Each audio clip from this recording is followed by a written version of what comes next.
My name is Kayla Hubbard, and I am the Science Assistant with the Arctic Sciences section here at NSF. I want to thank you all for taking the time to spend this hour with us.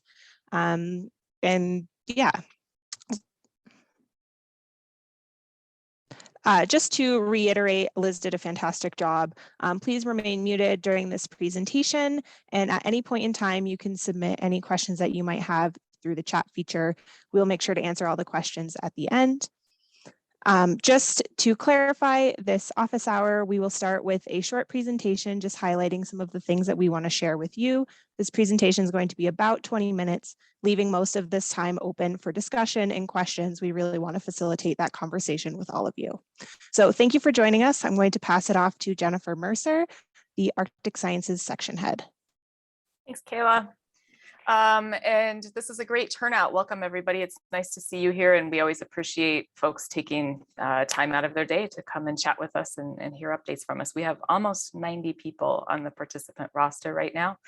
Lots of familiar names, some new ones.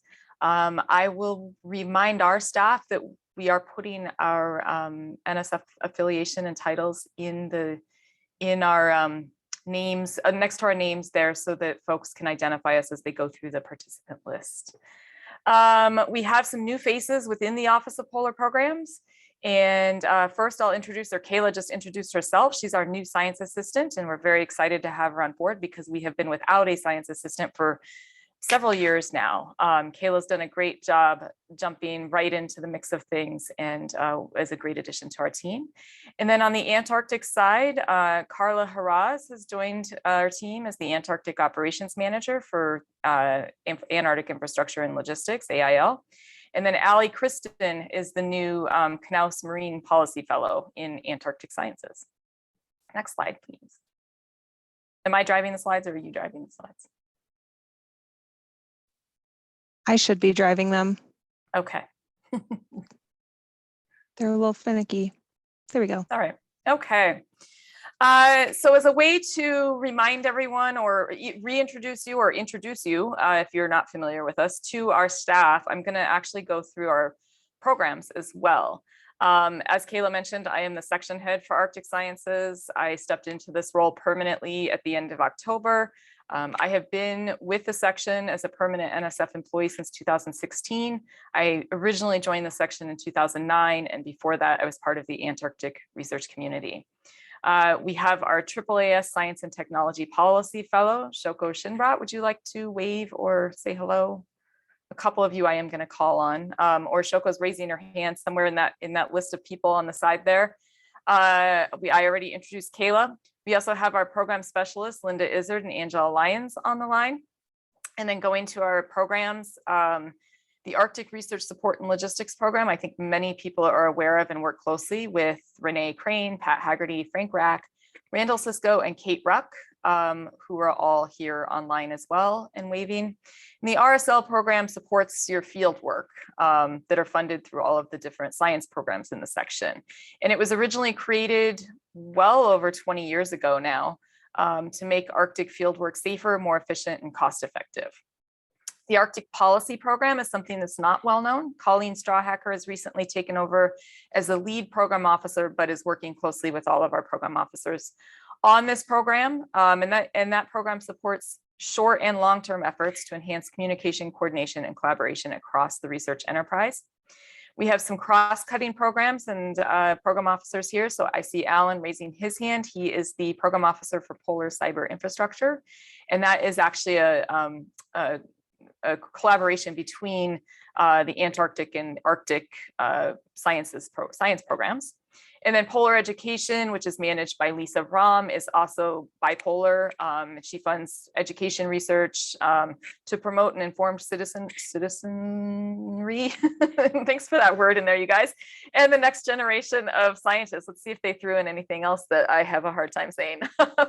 Next slide, please. Okay, and then our 4 core science programs, I would call them. Arctic Natural Sciences, managed by Rainer Ammon, Colleen Hafke, and Mark Stieglitz, and that supports hypothesis-driven projects, process-based science that informs our understanding of the larger Arctic region. The Arctic Observing Network, managed by Roberto Delgado and Olivia Lee, who are raising their hands over there, supports proposals to make field observations to detect and understand Arctic system change. And these are longer timescale projects, so longer than a typical 3-year grant. Most of these awards are usually for 5 years to establish observing networks. Arctic System Science is managed by Greg Anderson, Colleen Strawhacker, and Kelly Brunt.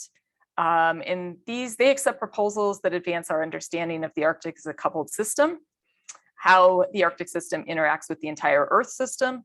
They are often interdisciplinary proposals with emphasis on the interactions among the various system components. And then the Arctic Social Sciences program is managed by Erica Hill, and this program supports research on Arctic social and cultural systems, present and past, and research relevant to understanding those systems. Next slide, please. Did I miss anyone?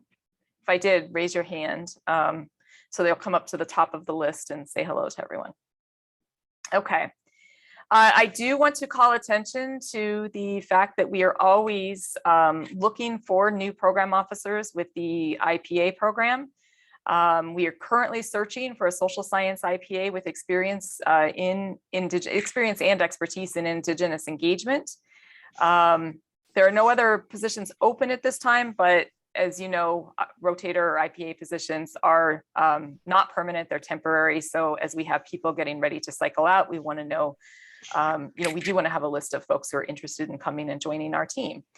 You can check out the Dear Colleague letter for the rotator program, as well as the NSF general website for that. And those links are being posted over there in the chat, I believe.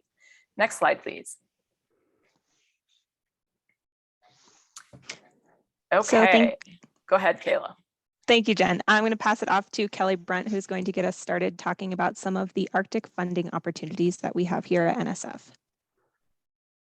Hey, everybody. My name's Kelly, as Kayla just pointed out. In a second, when the slide comes up, you'll see my name in the lower right-hand corner. I'm with Arctic System Sciences, as we just covered, but I'm also relatively new IPA. So relative to, or relevant to the last slide that Jen showed, if you have questions about that, feel free to ping me. I am talking to you today about two of our bigger funding opportunities, the Arctic Research Opportunity, which is sort of the big solicitation that we have. This includes Arctic General Sciences in your sort of basic research type realm. It also includes research networking activity, conferences, and large project support, which includes things like workshops. I also want to point out the Paleo perspectives, on climate change, P2C2. And that's an interesting one because it's obviously more specific than our general solicitation, but it's also cross-directorate here at NSF. And I just want to point out a couple things on this slide, which are really good. The deadlines for these. So you see the deadline for P2C2 is, the next cycle is October 20th. So that's later in the year.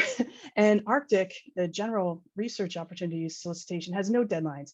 What those two timelines give you is plenty of opportunity to start the proposal development now. And I'd encourage you to reach out to your program officers relatively early in that stage. You can provide them with a 1 to 2 page summary of what you want to do. Reach out to Frank Rack if you're interested in P2C2, he's waving.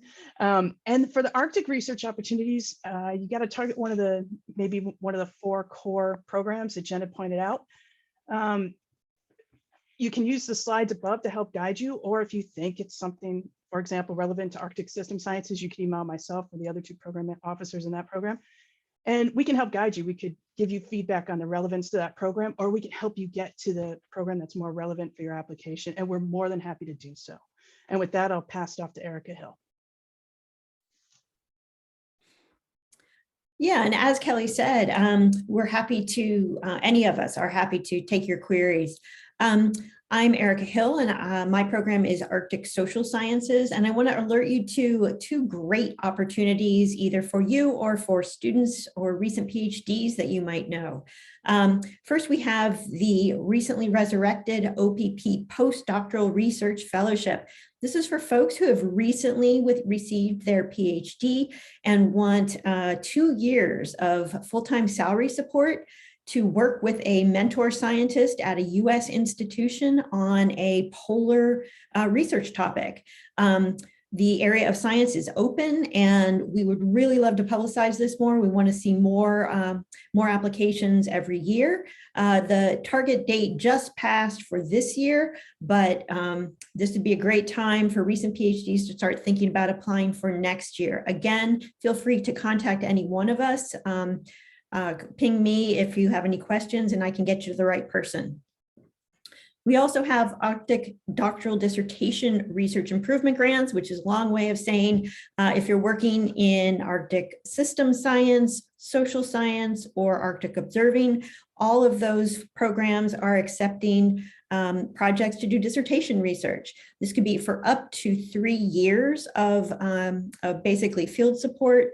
It does not provide salary, but it can get you into the field. It can get you to conferences. And it's a great experience. So if you're interested in one of these as a student, please get in touch with one of us. And if you have students who would be good candidates for this, please reach out. We'd love to hear from them.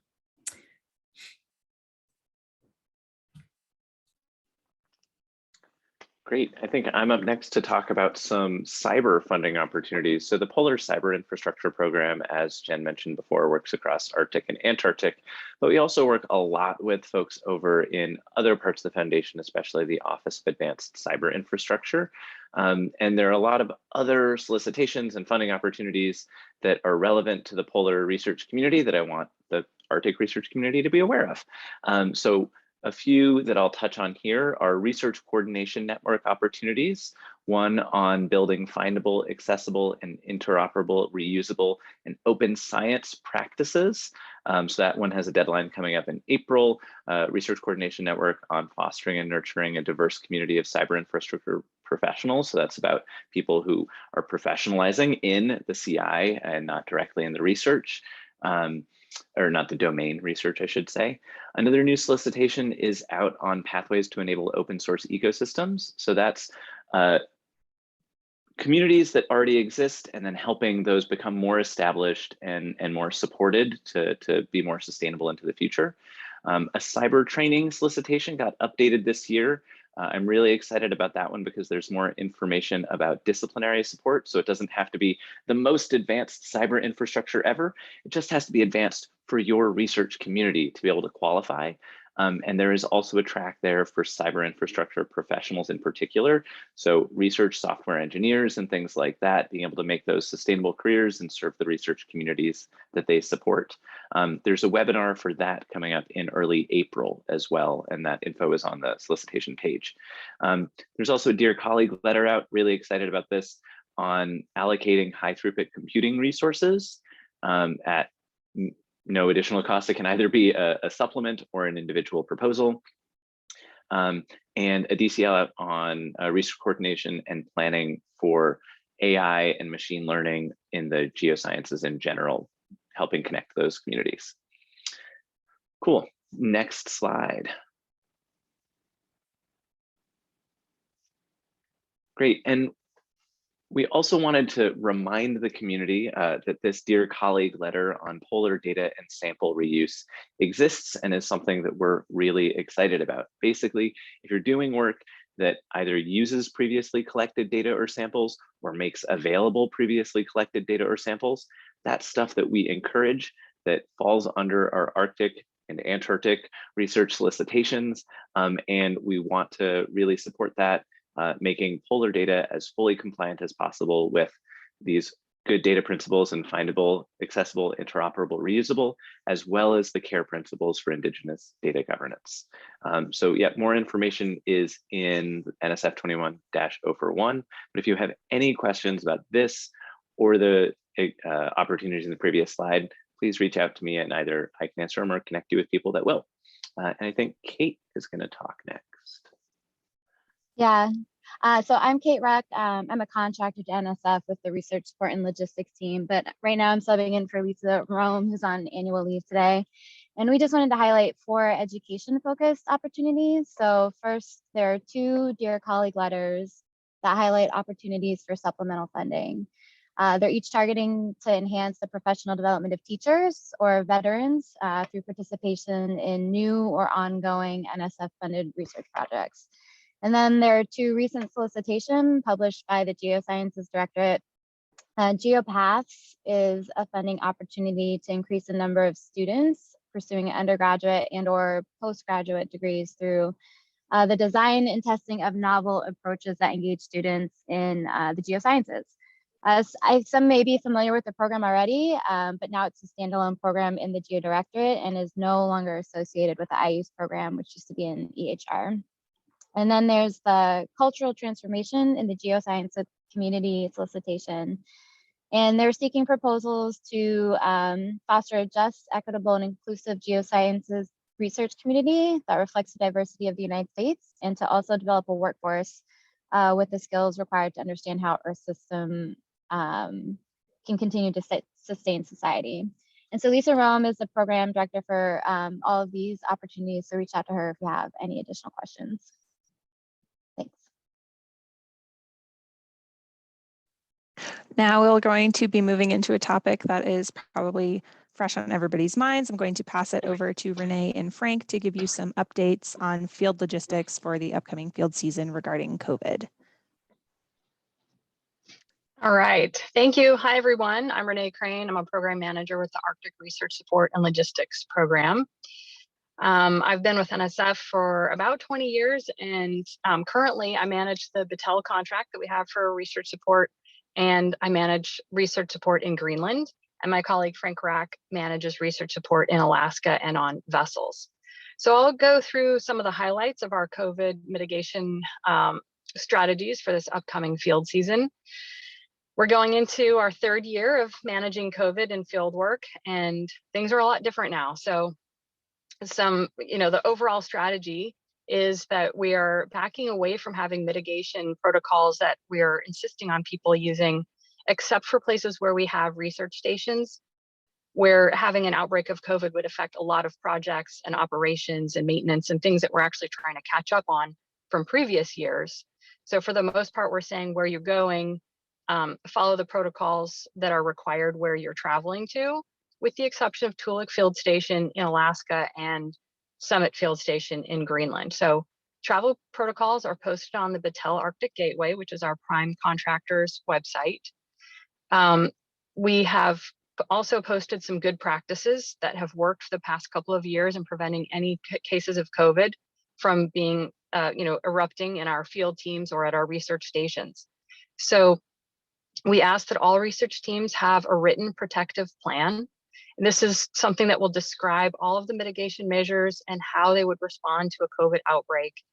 And it's signed by a representative at your institution. And we're really putting the onus on the grantee institutions who have responsibility for everything that happens under a grant.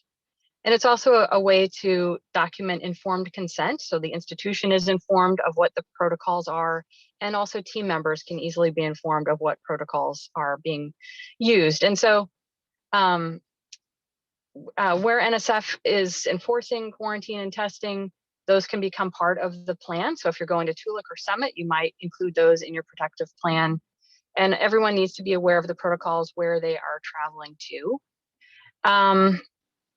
And so just some good practices is socially distance at home before you go to the field, test before you leave to go to the field. Once you go to the field, maybe quarantine, hold yourself back for a few days before you go out. And I would like to mention that we had one project that did have an outbreak of COVID. They were on their own and just following the rules in the state where they were traveling, and having all of their field team members come down with COVID ended their field season early. And so we're asking everyone to, even though people are excited to get in the field, they're maybe making up some lost field seasons.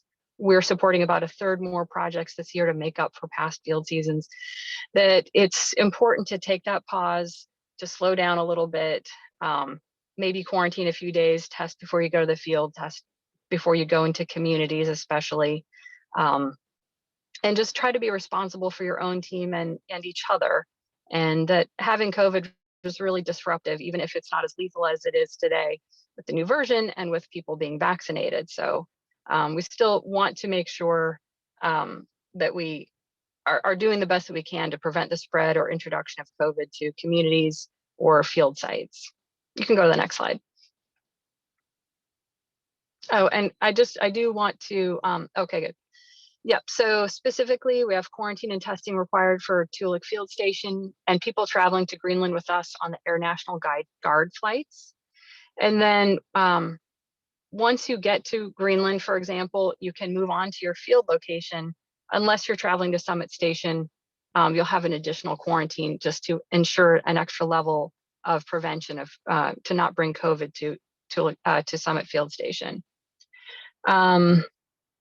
Our contractor, Battelle Arctic Research Operators, will support those the logistics behind quarantine and testing.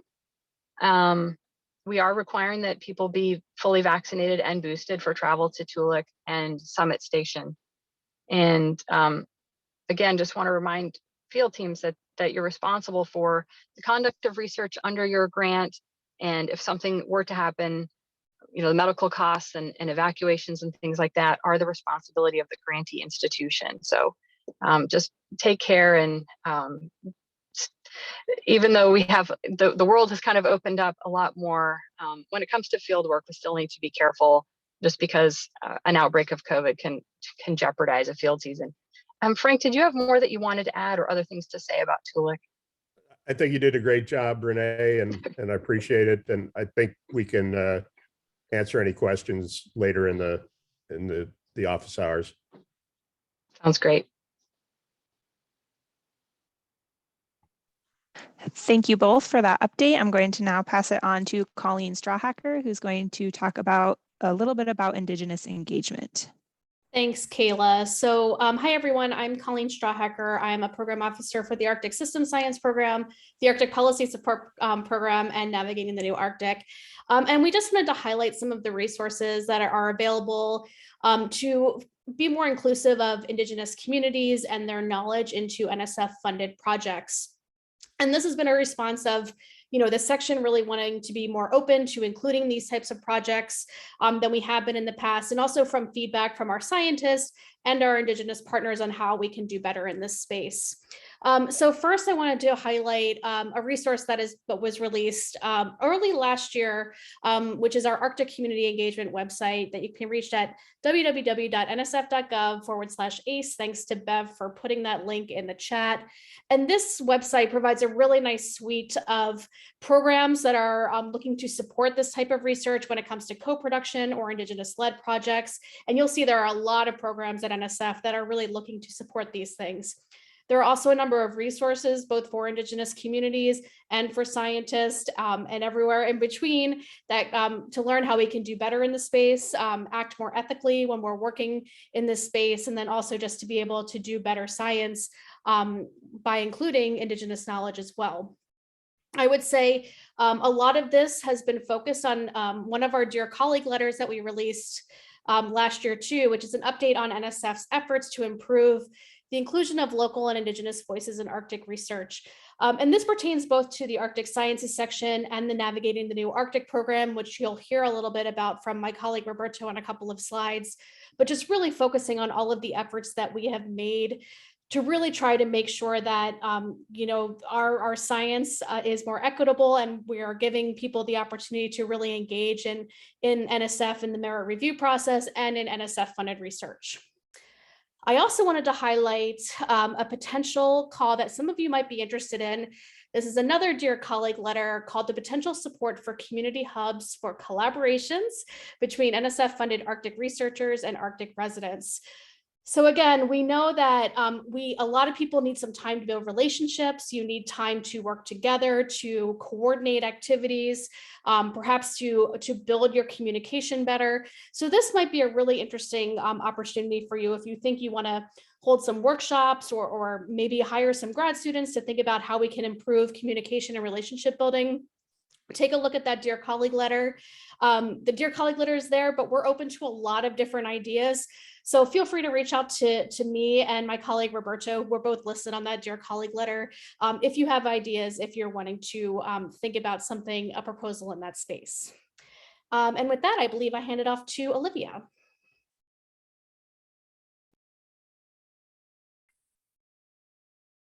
Hi, I'm Olivia Lee. I'm a program officer at the Arctic Observing Network. Just highlighting a few resources. I think most of you may already be familiar with the first Geospatial Center. and the Arctic Data Center. The links are going to be put in the chat. Renee has already mentioned the Arctic, the Battelle, which is great both for those who have upcoming fieldwork and those of you who have fieldwork for proposal support.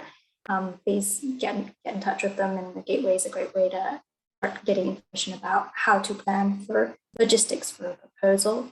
Arctic Research Consortium of the United States provides a great resource for both communication and collaboration building. And then IARPC collaborations, which I hope you are familiar with since you are here at this webinar. I wanted to highlight that there's a lot of ongoing work right now for the upcoming US Arctic Research implementation plan starting from 2022 to 2026. I'm handing off to my colleague, Roberto. Thank you, Olivia. Another important cross-directive initiative, one of NSF's original big ideas, is Navigating New Arctic, or NNA. Contrary to popular belief, NNA is not strictly an Arctic Sciences section managed program.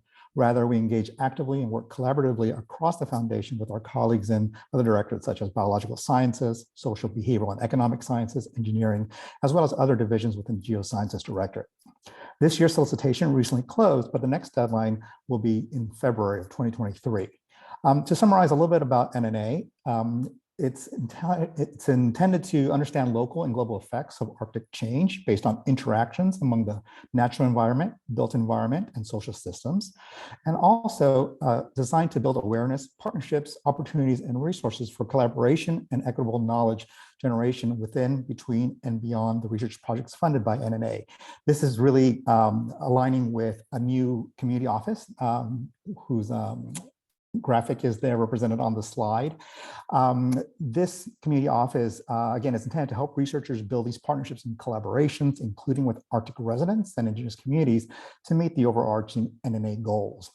To learn more about the resources available to the community, I encourage you to go to their website at nna-co.org. And you can also reach out directly to NSF's NNA working group via our email alias at nna@nsf.gov. I think Beverly has the next slide. Thanks. Hey everyone, my name is Bev Walker. I'm a science analyst with Office of Polar Programs. So in addition to working with all of the fabulous Arctic program officers that are here on the call with you today, I also work with our Antarctic side of things, and wanted to just bring a topic to your awareness and attention that you may or may not have been aware of before. So the Advisory Committee for Polar Programs is an advisory committee that's actually made up of scientists such as yourselves, as well as a variety of experts that provide advice to NSF.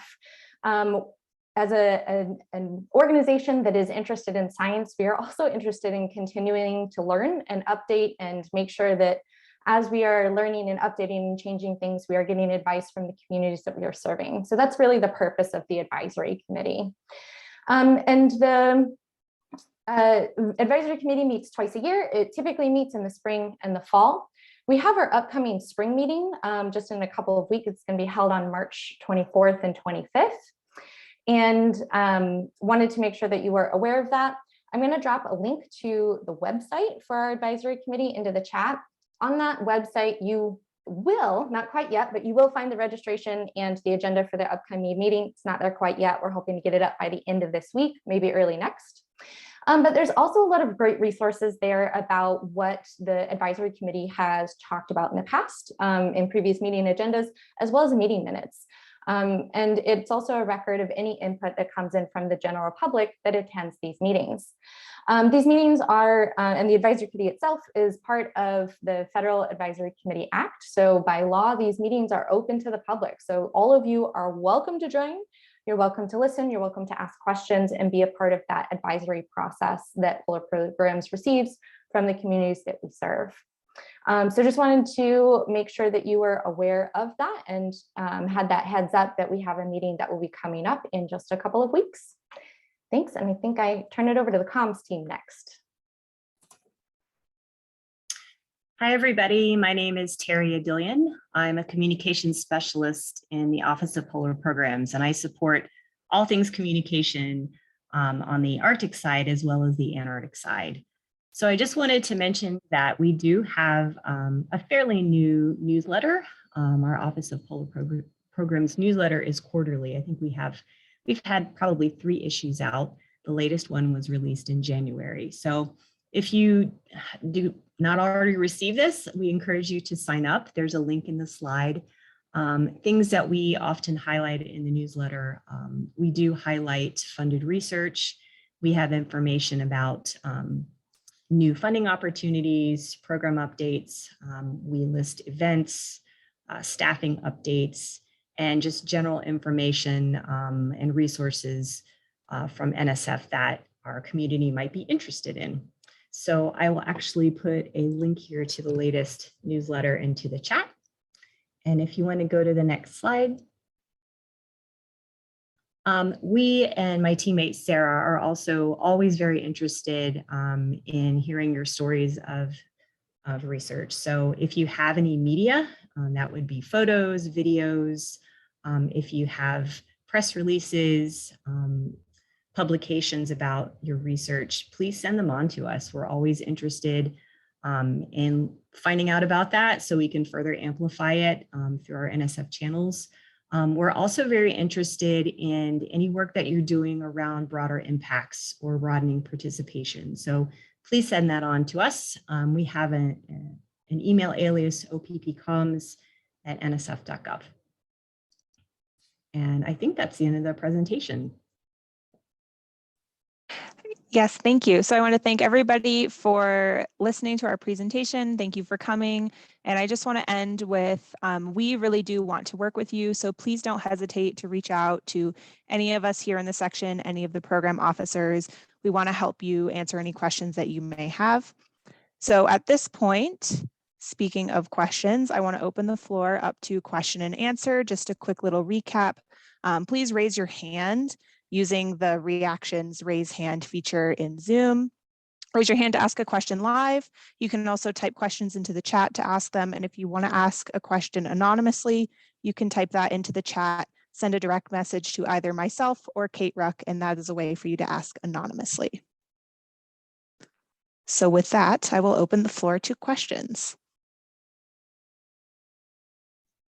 Great. Thanks, Kayla.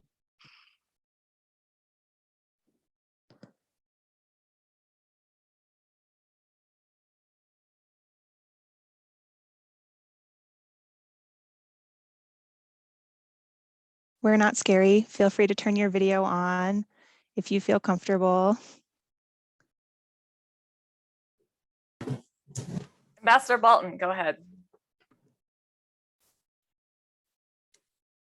Hi, everyone, and thanks very much for those presentations. I have a question that may be on the mind of a number of people, certainly on my mind. What guidance, if any, has your office given to people who are either working with Russians or Russian institutions or planning travel to Russia as part of the work-connected 20-year programs? Yeah, that's a great question, and one we've been discussing almost daily at this point, as I think many others have as well. We don't have any official guidance from an NSF, from NSF at this point in time. So what we're doing is talking with individual projects.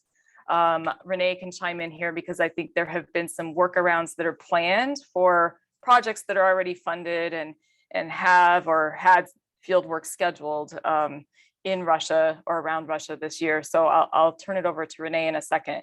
As far as incoming proposals or people thinking about doing future work in Russia, as we know, it's very up in the air. The Arctic Council has created a pause. IASC is going to be discussing that. All of the sub-working groups are pausing. We're discussing it in FARO as well, the Forum of Arctic Research Operators, how to proceed with our activities. And so for people who are either have proposals that are currently in review, for those people, I would suggest you reach out to your program officer and discuss maybe what the next, best step is. If you're considering submitting a proposal, also reach out to your, cognizant program officer and discuss it.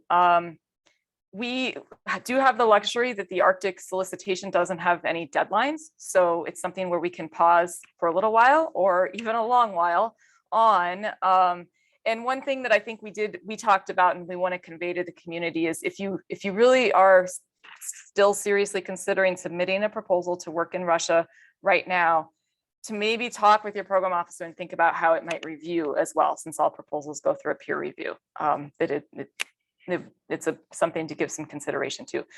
So I don't have a concrete answer for you at this moment, but we are very much discussing it and watching the news the same as everyone else. I will also note, as you well know, I think the State Department has told all Americans to leave Russia as soon as possible.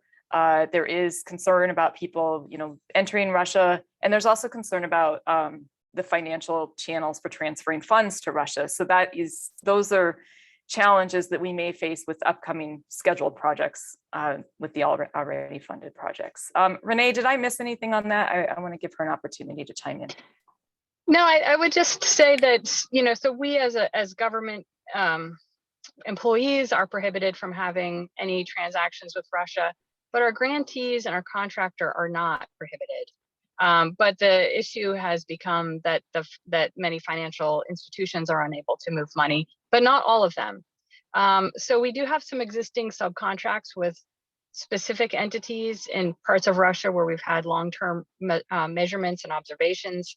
And so some of those contracts may be able to continue that are already funded and planned. And I think our contractor may be able to make those funding transfers.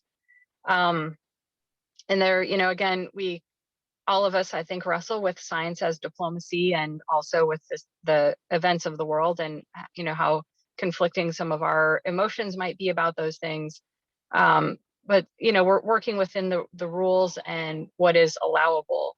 We can continue to fund some of the contractors who do, sort of their full-time job is science support in, specific parts of Russia, like Chukotka. And so, again, I think Jen made really excellent points about new proposals or pending proposals, but we will try to continue to support our existing awards.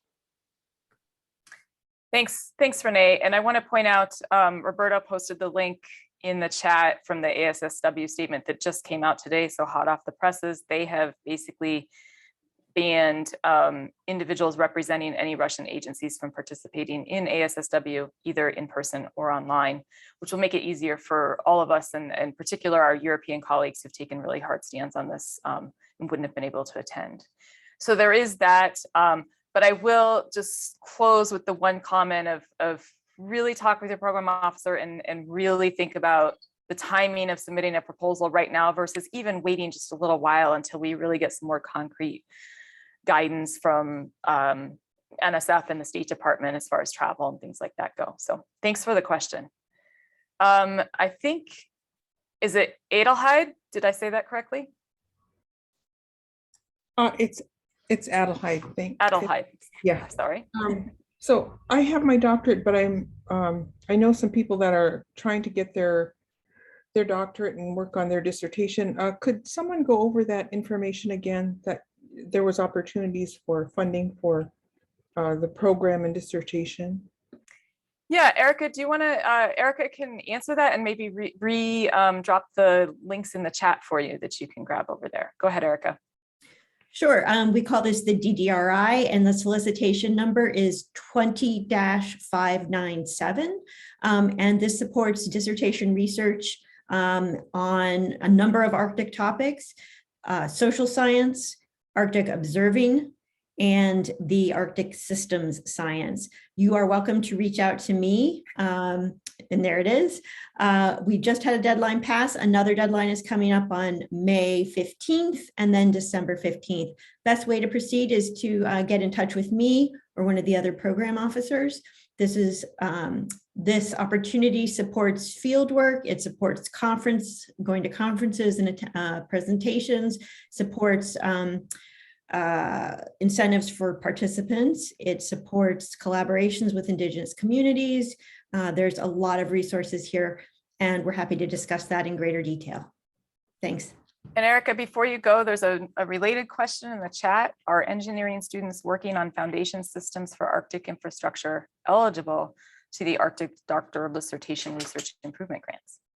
And the answer is potentially. If you can link that question to environmental, social, cultural systems, the answer is potentially. I would recommend you send either me or Colleen Strawhacker a one-pager. And actually, a one-pager is a good way to get in touch with any of us if you're proposing anything.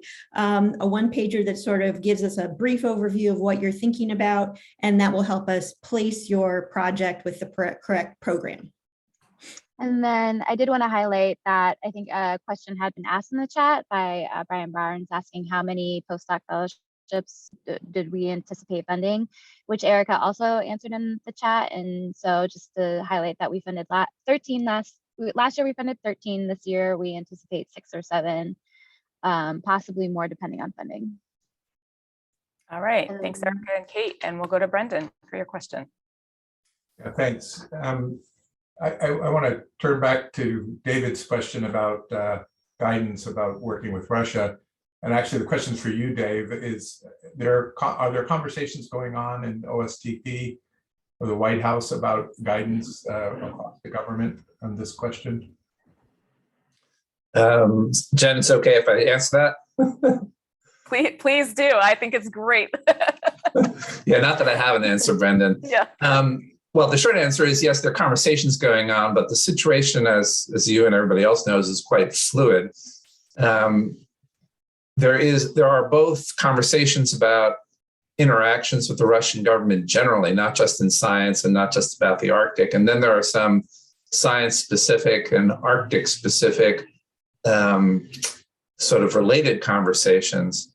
As Jen noted, the Arctic Council, I'm sure you know, as 7 of the 8 members have paused work. We don't yet know whether the senior Arctic officials meeting in May in Russia will take place. The working groups, many of which are have science programs, are on hold for now. And so it's a worrisome time, but there's no, I would say even the State Department cables that have gone out over the last week or so on this topic, the thing I've noted most about them is they seem to be overtaken by events almost immediately as new things evolve. So the reason I asked the question here was I was curious what, if any, thinking is going on in this space. And what I took from the answer is, well, everybody is trying to keep up with events, try to follow guidance from the White House, from the State Department. But there's nothing I could say that might not be overtaken by events tomorrow. Sorry, Brendan, I realize it's unsatisfying. That's the world we live in, I think. Yeah, understood. Thanks.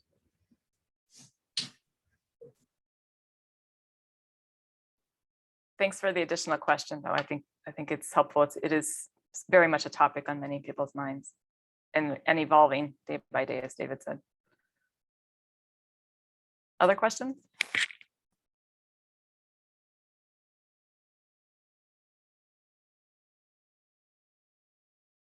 It's a quiet bunch today. Jen, as we wait for others to formulate a question, just to highlight, Colleen Strawhacker dropped in a link in the chat with a recording of a webinar that a few of us did that focused specifically on the doctoral dissertation research improvement grant solicitation. So that's available on the IARPC YouTube channel, if I'm not mistaken.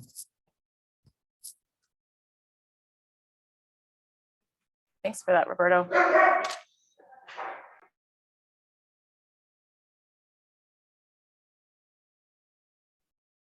I also have a barking dog in the background. So when Liz's dogs barked, I always sort of breathe a sigh of relief that it's somebody else's dog barking for a change. Oh, it's got to happen at every webinar. Well, I'll take this opportunity to plug the postdoc research fellowship opportunities again. 2 years of salary support please, if you have a recent PhD student, this is a great opportunity to really develop some publications. We'd love to see more applications for this. Plus, we've seen a tremendous learning curve in the postdocs who are applying in terms of just getting NSF experience. So please encourage your students. And if you are a recent PhD, get in touch with us and we'd love to see an application from you. And it looks like there's another question out there. Yes, John has a question. Hi, John. Hi, thanks for all of that. This is a little more mundane after this discussion of Russia, which is a very, very sad situation. But I wanted to ask about this written protective plan that you mentioned. This is the first time I've heard of it. And you said, or whoever was talking about it said something about needing it to be signed by someone at my institution. And so I'm curious if you could give me a little more information about who that might be, and then where the plan goes after it's been signed, and any other information about what needs to be put into it. So thanks in advance. I'll let Renee and or Frank take that question. Yeah, I want to say that it isn't something that NSF is going to require that you submit to us. It is our recommendation that you have this so that you and your institution have a mutual understanding of what would happen, how you're mitigating COVID, and what would happen if somebody on your team contracted COVID. So I'm going to turn it over to Frank because he's been working with a number of PIs who have shared their plans with him, but it's really a way of us recommending that you have communication. We provided an outline of some of the things that you might want to include in a protective plan. And Frank can talk to you some more about how these have been working. Yeah, hi, John. Yeah, it's something that we've been using for the past 2 years. It's been used a lot more in Alaska than elsewhere, but it also applies to international programs. It basically provides an explanation that of all the procedures and policies that you plan to follow as part of your field work.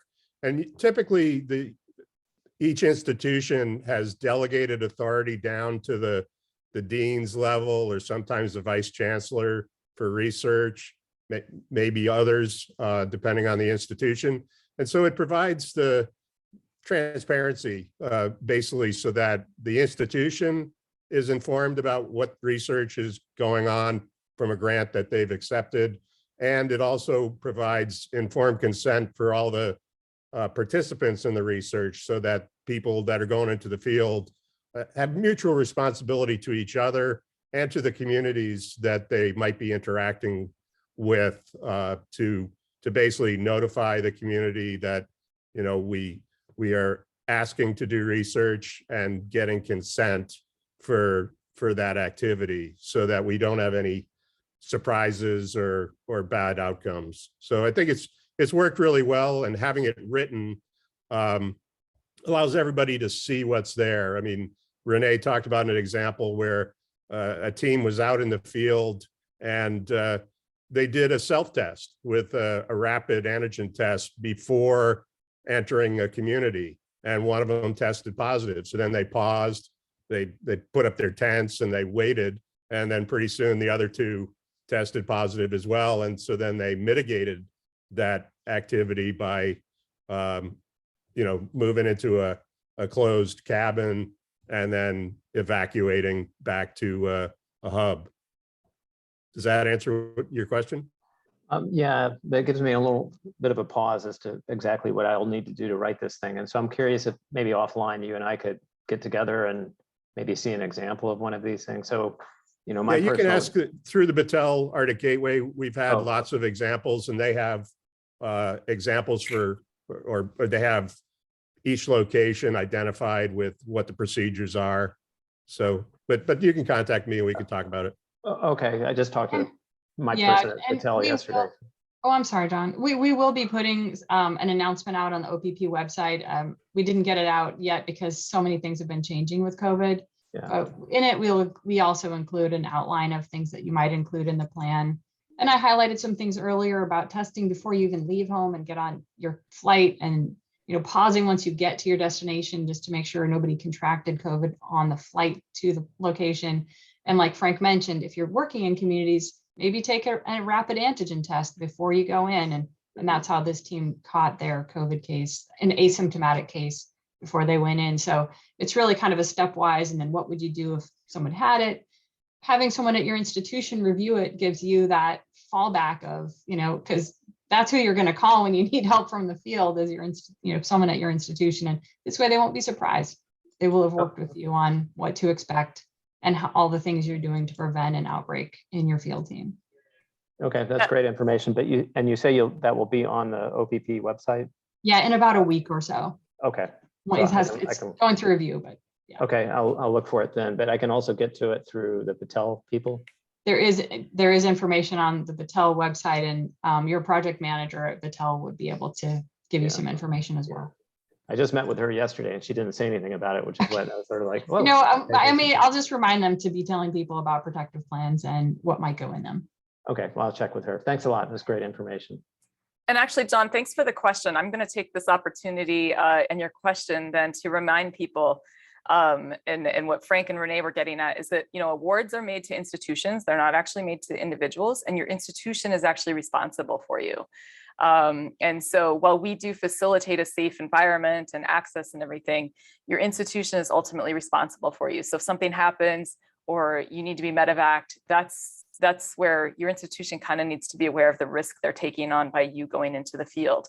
And that's true for Russia as well, going back to that conversation. So for people thinking about working in Russia, you really need to talk to your institutions as well to see if they're even going to allow travel to Russia, given State Department guidelines and things like that. So because your institution, again, would be responsible and have to navigate the system if you're detained or anything happens, or you need to be medevaced from a country that is, being isolated from the rest of the world right now.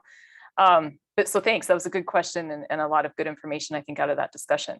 I see there was a note from Roberto in the chat reminding folks that we're always looking for reviewers and panelists. And so please take a look at that note. And Jack, I see you have your hand up. Yeah, I just wanted to make a comment to John's question. And you touched on it, but I would think almost any of us could get a huge amount of help from our own institution, because as Jen said, they are ultimately responsible. And if you want to come up with a plan, I'm sure there's a safety office at your institution that could help you think about what's reasonable and prudent to keep your team safe. And they probably ought to bless. Jack, you muted yourself. I think I was done. I'm sorry. Yeah, that was my main point, that work with the people at your institution, because they can help you a lot, but they also probably want to sign off on whatever you propose as your COVID protection plan. Thanks, Jack. I appreciate the reinforcement there too, and reminders.